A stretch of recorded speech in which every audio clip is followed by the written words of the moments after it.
hello. Alors c'est hyper random, je vais faire mon make-up avec vous pour vous montrer un peu comment je me maquille à peu près tous les jours. Parce que là ça va être le make-up le plus simple de la planète. Et je vais du coup aussi vous présenter les produits que j'utilise un peu tout le temps. Mes produits, on va dire indispensables, même si ce n'est pas réellement indispensable. Mais c'est ceux que j'utilise le plus souvent, même si c'est pas toujours les meilleurs, mais c'est aussi une question de... J'ai envie de finir beaucoup de produits parce que j'aime pas gâcher mes produits. Là ce que je viens de mettre sur ma peau c'est la base Milk Hydro Grip qui est très bien. Quand je mets une base je vois pas trop la différence. Après j'avais jamais testé de ne pas mettre de base du tout. Je suppose que ça fait juste tenir beaucoup plus longtemps mon maquillage. Et que ça évite qu'il y ait des trous, parce que ce qui se passe quand on met pas de base en général c'est que la peau veut boire, donc elle va boire le fond de teint, donc ça va créer des trous, alors que là au pire elle s'accroche à la base et puis voilà, enfin elle boit à la base. Ensuite au niveau du fond de teint, j'utilise le Unlimited Foundation de chez Kiko. J'ai travaillé un moment chez Kiko d'ailleurs. Ils sont très bizarres. Il est sans transfert donc ça c'est hyper cool. Je trouve qu'il est beau sur ma peau. Pas toujours parce que j'avoue que des fois ici je suis assez sèche et ça peut au bout d'un moment faire un petit peu des plaques de sécheresse, donc c'est pas le meilleur fond de teint. Et en plus, car je suis une personne hyper douée, c'est pas un fond de teint à ma teinte. Je me suis trompée de teinte. J'ai travaillé un moment chez Kiko d'ailleurs. Donc là c'est la 8N et la mienne c'est 8.5N. Du coup là je vais mélanger avec le Bear With Me qui est en teinte True Beige Buff et qui est vraiment clair pour ma peau. Quand je le mets je suis pâle comme la mort. Là au moins je me dis que je peux le mélanger, même si en vrai de vrai je sais pas si ça fait une vraie différence, et j'ai l'impression que dans tous les cas je suis orange.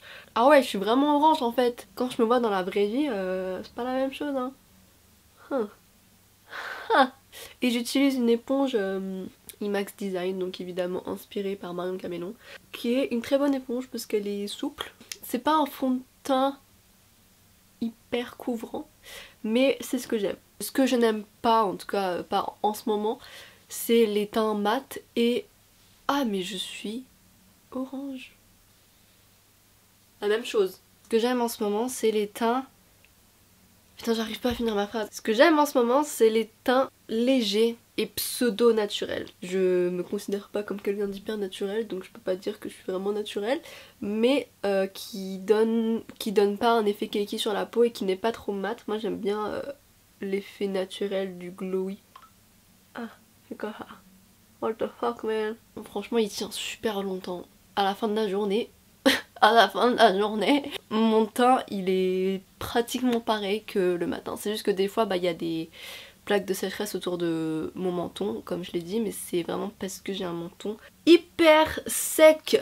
Et pour information, même si personne m'a demandé, j'ai la peau mixte. La zone T un peu grasse, mais tout le reste sec. Ah, du coup là vous voyez que, à part le fait que j'ai changé de couleur complètement, ça unifie bien mon teint et ça fait pas trop... Bon là, il y a ce débat sur les filtres beauté, j'aimerais bien l'enlever, je sais pas c'est quoi, je sais pas comment on fait. J'ai une caméra, c'est un Canon EOS 200D, je sais pas comment, s'il y a un bouton où on peut enlever ça. J'ai fait en sorte qu'il y ait beaucoup de netteté. Et aussi par ailleurs je vais clairement être en retard parce que j'ai commencé cette vidéo super tard, bref. Ensuite on va passer au concealer. En ce moment je suis en train de tester le Chanel... Ah bah il n'y a rien écrit dessus. Parce qu'en fait celui que j'ai c'est un testeur. Je ne l'ai pas acheté, je l'ai eu. Mais c'est le Chanel, le correcteur de Chanel en 30 beige.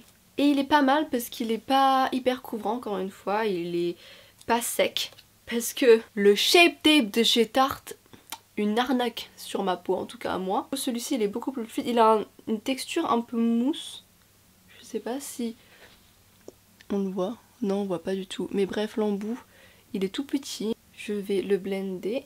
Ce que j'aime beaucoup avec ce concealer c'est que il est uniforme, qui est pas sec du tout, mais il peluche un peu. Ça change en rien l'efficacité du concealer, mais c'est juste que c'est pas vraiment agréable à utiliser quand ça peluche quoi. Ça fait un peu un effet dégueu. Et ça peluche pas forcément en fonction du fond de teint aussi, ça peluche même quand je l'avais testé sur ma main. Donc c'est vraiment le concealer qui peluche tout seul. Je vais quand même un peu repasser avec le bout, j'avais utilisé le fond de teint pour un petit peu unifier tout ça. Je vais en mettre sur tout mon œil tant qu'on y est. Qu'est-ce qu'on fait ensuite? Qu'est-ce que je fais ensuite? Je passe à la poudre. Et pour la poudre, j'utilise la RCMA. Il y a comme 85 grammes dedans, ça veut dire que je suis bloquée avec ça toute ma vie. Hein. Il y a beaucoup de poudre sur le tamis, je vais directement tremper mon gros pinceau dedans si j'en trouve un. Un pinceau s'il vous plaît. Est-ce que je me poudre à la houppette ou au pinceau? Moi j'aime beaucoup me poudrer au pinceau. Mais sauf que là j'en ai plus. Donc on va faire ça à la houppette. Hein. J'utilise une houppette que j'ai achetée. J'ai l'impression d'être floue depuis le début mais je sais pas comment faire. Bon, je vais avoir beaucoup de surprises au montage. J'utilise la houppette Pollen Joe. C'est pas la meilleure, elle est un peu ferme. Bon, c'est pas grave. Hein. Alors, je vais tremper un petit peu. Et là, j'en ai pris beaucoup trop. Donc, je vais tapoter pour pas qu'il y en ait trop sur la houppette. Donc là, je vais commencer par poudrer les endroits où je brille rapidement. Et après, avec l'excès, je vais passer un peu vite fait sur mon dessous d'œil. Donc pour pas que mon dessous des yeux soit trop poudré jusqu'à que ça devienne tout sec parce que j'ai déjà le contour des yeux assez sec.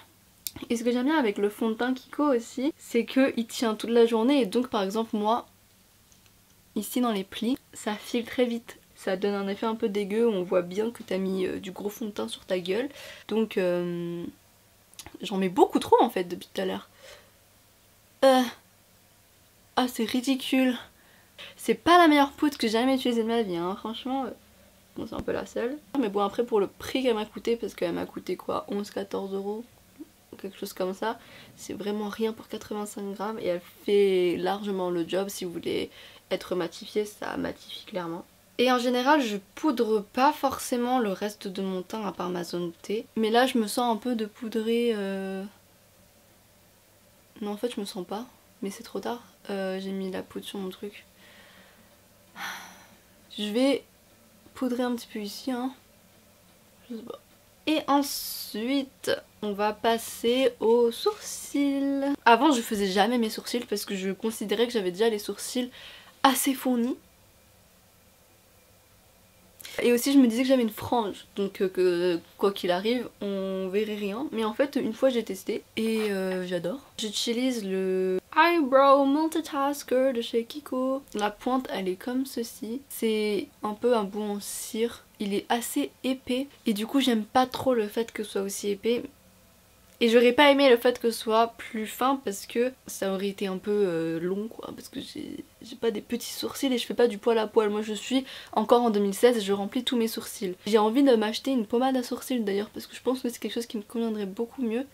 Parce que ça, j'aime pas. Il marque bien mais des fois non et des fois il fait un peu des trous. Donc franchement, ce produit là c'est pas mon préféré mais encore une fois je le finis. Donc moi ce que je fais pour mes sourcils c'est que je remplis surtout toute la queue. Je vais faire un peu un dégradé. En fait, c'est-à-dire que ma queue elle va être bien foncée et je vais m'arrêter à peu près 3/4 de mon sourcil. C'est pas uniforme hein. Bon là je ressemble un peu à une conne mais regardez.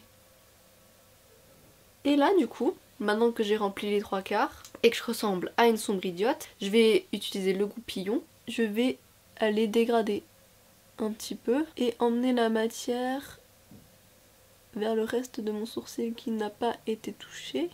Aïe aïe aïe, ça fait une barre. Bah ça c'est tout ce que je voulais pas, donc je vais un peu gratter mon goupillon sur ma main pour enlever l'excédent de matière. Et si jamais il y a encore une barre ici, je vais passer ma main pour un peu enlever l'effet barre. C'est vraiment pas le plus beau sourcil que j'ai fait de ma vie hein.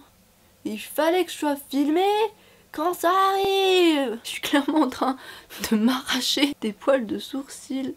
Là il y a des poils de sourcils en haut. Et aussi il faut savoir que je peux pas vraiment brosser mes sourcils parce qu'ils changent pas de forme en fait. Quoi qu'on fasse d'eux, ils changeront pas de forme.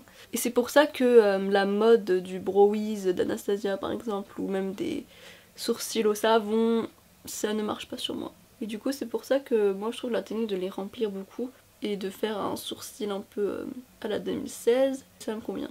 On va faire le bronzer qui est pour moi l'étape cruciale, mon étape préférée. Je vais utiliser un pinceau de chez Beauty Bay dans un kit, c'est le Contour Queen. Les pinceaux Beauty Bay, je les trouve pas fous, honnêtement ils sont un peu fermes, il est pas particulièrement doux. Quand vous voyez les poils, vous vous doutez qu'il est un peu ferme, il est pas, vous voyez, il est pas doux. Au niveau du bronzer, je vais utiliser le NYX en teinte Deep Tan. Il est comme ceci. J'adore quand je vois un peu le pan. Ça c'est hyper satisfaisant. Parce qu'en plus il y a une mode de nos jours et j'aime beaucoup cette mode. C'est celui de poster sur Instagram le progrès de vos palettes. C'est-à-dire que à force de l'utiliser, ça va commencer à se creuser, etc. Et j'aime beaucoup cette trend parce que ça promeut un peu le fait de finir ses produits.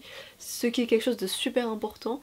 Parce que moi ce que j'aime pas trop c'est quand on promeut beaucoup la surconsommation. Moi je suis quelqu'un, quand je regarde une vidéo j'ai toujours envie d'acheter plus et je me retiens, je dois vraiment me retenir. Et là j'aime beaucoup le fait de vraiment montrer des produits finis parce que c'est hyper satisfaisant et même beaucoup mieux pour l'environnement et pour ne pas tomber dans la surconsommation. Ça c'est un bronzer par contre que j'ai depuis quoi 6 ans minimum. 6 ans minimum?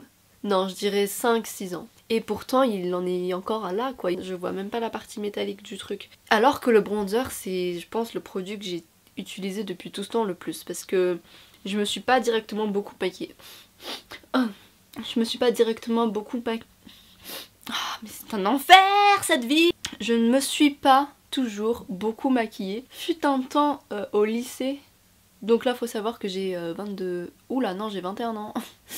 Ok, j'ai commencé le maquillage quand j'avais 16 ans je pense. Et à ce moment là je mettais pas de fond de teint, je mettais pas de concealer, je mettais juste du mascara, du bronzer et un peu de fard à paupières très très légèrement. Et je pensais que c'était beaucoup à cette époque là. Et oui donc du coup je me maquillais pas, pas des masses. Et pourtant j'utilisais du bronzer très souvent parce que c'était le produit quoi. Et je vais en mettre un peu sur le nez aussi pour donner l'effet bronzé. Et pourtant il est toujours là et là aujourd'hui c'est le bronzer que j'utilise tous les jours. Enfin bon je me maquille pas tous les jours mais c'est un peu mon indispensable si jamais je dois me maquiller vite fait. Il y a combien de grammes là-dedans? Il y a 9,5 grammes, déjà c'est énorme mais infinissable le bail. Bon après il est bien et franchement la couleur je l'aime beaucoup même s'il peut me rendre un petit peu orange. Je me dis bon on n'est pas à ça près. Et en plus je vais rajouter du orange après parce que au niveau du blush j'aime le orange. J'ai pas de blush orange en poudre, j'en ai un, j'ai le Sweet Cheeks en liquide mais là j'ai déjà poudré, je me sens pas de mettre du liquide et vu que aujourd'hui je voulais vous montrer vraiment mon maquillage que je fais tout le temps on va dire, j'utilise pas tout le temps des produits liquides parce que le plus rapide c'est la poudre. J'utilise une palette une palette Révolution, c'est la Reloaded Iconic Fever. Du coup là j'utilise ce orange là en tant que blush, toujours plus orange chez moi évidemment. Encore un peu sur le nez. Et très souvent quand je passe la journée dehors et que je passe devant un miroir, je me regarde et je me dis mais pourquoi je suis orange? Je devrais faire des flashbacks à la moi en train de me rajouter encore et encore plus de bronzer et de blush orange sur un fond de teint déjà orange. Vu que là j'ai prévu de ne rien mettre sur mes yeux. En général ça m'arrive de faire un make-up sur les yeux, soit de me mettre de l'eyeliner, soit du mascara, soit du fard à paupières. J'ai envie d'être vraiment naturelle donc je vais juste prendre le blush orange qui n'est pas un blush qui est en fard, que je vais un peu passer comme ça rapidement avec le même pinceau sur ma paupière. Voilà, comme ça donne un peu de couleur à ma paupière et ça lift un petit peu, j'ai l'impression en tout cas. Des fois je mets de l'highlighter, des fois j'en mets pas. Parce que les seuls highlighters que j'ai, ils sont hyper pailletés et ça j'aime pas trop. J'ai la palette Beauty Bay, le quatuor. On dit pas un quatuor. Le quad d'highlighter Beauty Bay, sauf qu'ils sont vraiment très pailletés quoi. Donc là j'ai envie d'un truc naturel donc je vais rester comme ça. Du coup là on va passer aux lèvres. Le type de rouge à lèvres que je mets le plus c'est des mauves un peu marron, lin. Et en général c'est le Sunset de chez Boho Green qui ressemble à ça. Mais celui-ci il est sec aussi. Mais du coup vu qu'il est super sec là je me dis je vais plutôt mettre celui-ci, c'est le Rare Beauty qui ressemble beaucoup au niveau de la couleur. C'est la couleur Fearless, c'est pas un rouge à lèvres qui tient bien par contre. Mais il est super beau, il est agréable à mettre. Pas complètement opaque aussi, c'est aussi un autre problème mais je trouve pas ça hyper dérangeant parce que leur but avec ce rouge à lèvres je pense pas que c'était d'être opaque, je pense que c'était justement donner l'effet soufflé, cet effet flouté à la lèvre et du coup c'est réussi. Le Boho Green que j'utilise tout le temps de base, donc lui, il est plus foncé, Lui il est plus nude. Par contre j'aime pas l'odeur du rouge à lèvres. Ils sent un peu le sucré, le bonbon. Ils sentent la barbe à papa, j'aime pas ça. J'aime pas tout ce qui a un goût sucré, moi j'aime bien tout ce qui a un goût frais. Je ne vais même pas faire mes yeux, donc en fait comme j'ai dit, je fais en général quand même un petit peu mes yeux, mais là j'aime beaucoup en ce moment le style d'avoir les yeux pas du tout faits. Et on va finir avec le spray fixateur, donc là je vais utiliser le spray fixateur Skinny Navia, c'est le Bridal Spray, donc c'est vraiment celui qui est fait pour les mariages, donc fait pour vraiment tenir toute la journée, résister à l'humidité, aux larmes, tout ce que vous voulez. Je dirais que ça marche quand même. Il y a d'autres sprays fixateurs, j'ai l'impression qu'ils font rien à mon visage, donc là au moins je sens qu'il y a quelque chose qui vient se déposer comme une couche qui vient venir bien bloquer le maquillage. Je mets souvent ce spray quand je sais que bah, je vais devoir porter le masque. Après là enfin le masque n'est plus obligatoire à part dans les transports, et j'ai 1 heure de transport en général. N'importe où je vais, j'ai 1 heure de transport dans les communs. 1 heure de transport dans les communs. Voilà, j'ai fini. Alors j'ai pris combien de temps pour me maquiller? Il est 11h24. Je sais pas à quelle heure j'ai commencé en fait, ça sert à rien. Mais en général je dirais que pour faire un maquillage comme ça, si je parle pas en même temps, c'est un maquillage qui reste simple vu que je fais même pas les yeux. Donc je prends 1/2 heure. Moi j'adore regarder les gens se maquiller, donc j'espère que je vais me faire plaisir à moi-même quand je vais faire le montage de cette vidéo, parce que je trouve ça hyper satisfaisant, à part si j'étais floue toute la vidéo. Je vais me mettre mon parfum avec vous. Alors là on est à un niveau de random. J'utilise le Calvin Klein One. J'ai pu le graver chez Sephorax. Vous voyez ici il y a marqué quelque chose. Il y a marqué Home is within. C'est un peu ma manière de penser. Enfin j'essaye de faire en sorte que ce soit ma manière de penser. Oh, à chaque fois que je vais mettre quelque chose. Ah c'est rentré dans ma bouche. J'adore cette odeur, bah ça sent le frais. Et j'adore la bouteille. Je l'ai... Oh. Bref, voilà. J'espère que ça vous a plu, que vous avez apprécié le maquillage. C'est tout. J'ai rien d'autre à dire, je vais aller manger. Allez, peace. Ah, j'ai voulu faire le truc des youtubeuses mais ça, j'aime pas.